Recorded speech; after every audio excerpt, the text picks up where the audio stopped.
Assalamualaikum warahmatullahi wabarakatuh. Halo teman-teman, pada kesempatan kali ini kami akan menjelaskan materi mengenai metode pengambilan keputusan intuitif. Sebelum lanjut ke materi, alangkah lebih baik kita mengetahui apa yang dimaksud dengan pengambilan keputusan. Pengertian pengambilan keputusan. Menurut George R. Terry, pengambilan keputusan yaitu pemilihan alternatif perilaku atau kelakuan dari dua atau lebih alternatif yang ada.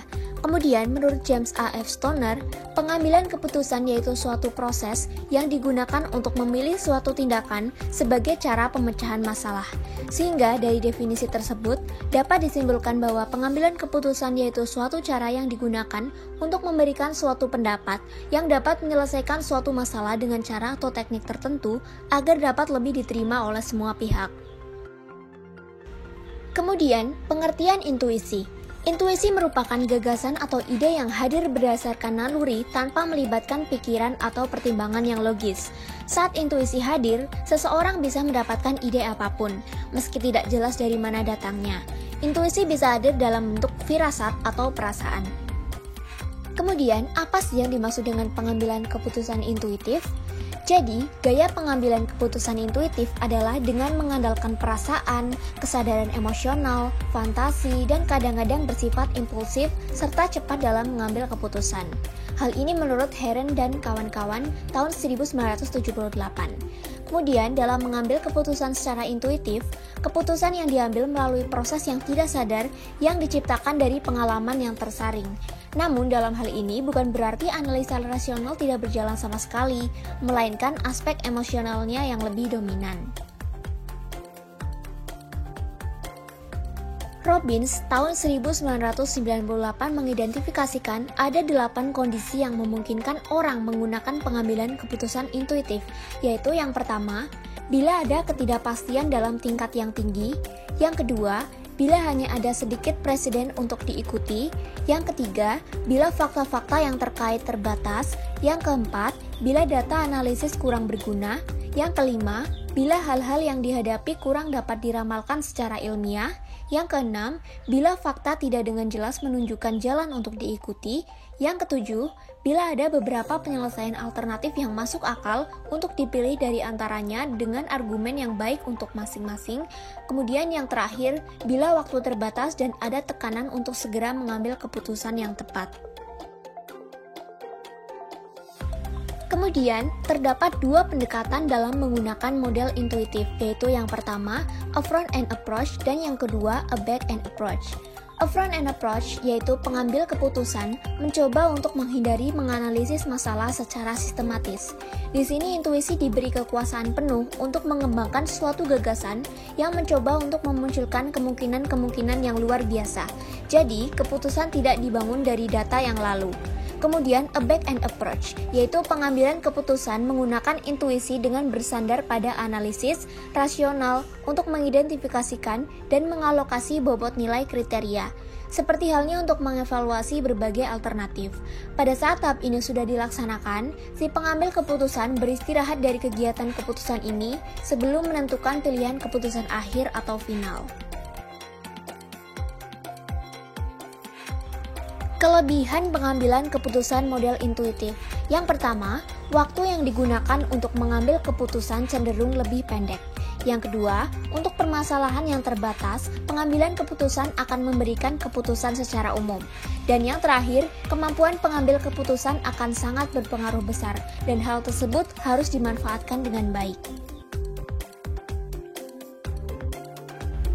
Sedangkan untuk kekurangan pengambilan keputusan model intuitif, yaitu yang pertama, keputusan yang dihasilkan relatif kurang baik, yang kedua, sulit mencari alat pembandingnya sehingga sulit diukur kebenaran dan keabsahannya, dan yang terakhir, dasar-dasar lain dalam pengambilan keputusan seringkali diabaikan. Lalu, apa saja sih model-model intuisi? Ada 5 model. Yang pertama, keputusan berdasarkan nilai atau etika.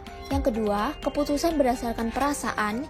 Yang ketiga, keputusan berdasarkan kognitif. Yang keempat, keputusan berdasarkan mental bawah sadar. Dan yang kelima, keputusan berdasarkan pengalaman. Kemudian, bagaimana sih cara untuk meningkatkan intuisi untuk pengambilan keputusan? Yang pertama adalah dengan pengalaman. Semakin luas pengalaman pengambil keputusan, maka semakin banyak pola yang akan ia kenali. Sehingga semakin banyak pola akan semakin banyak pula intuisinya. Kemudian yang kedua ada toleransi. Intuisi itu tumbuh paling baik di lingkungan di mana pengalaman positif dan negatif bisa didapat dan diterima. Kemudian cara yang selanjutnya adalah dengan keingintahuan. Dengan adanya rasa keingintahuan yang besar, maka seseorang pasti akan terus mencari tahu dan akan mengeksplor pengetahuan, ilmu, pengalaman, dan lain-lain yang dapat mempengaruhi intuisi seseorang dalam mengambil keputusan. Selanjutnya adalah dengan lingkungan. Intuisi yang baik akan menghasilkan suatu keputusan yang baik pula. Lingkungan akan menjadi toleransi kesalahan serta pengambilan keputusan tanpa melukai harga diri dan martabat orang lain sehingga dapat membuat intuisi yang lebih baik.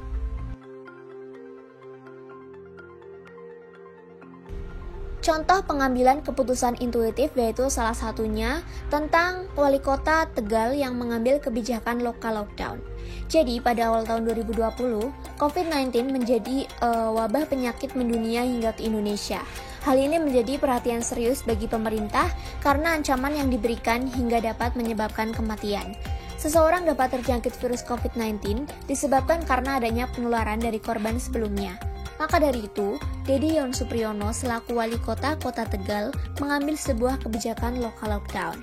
Kebijakan ini dimaksudkan untuk meminimalisir mobilisasi masyarakat untuk masuk dan keluar Kota Tegal.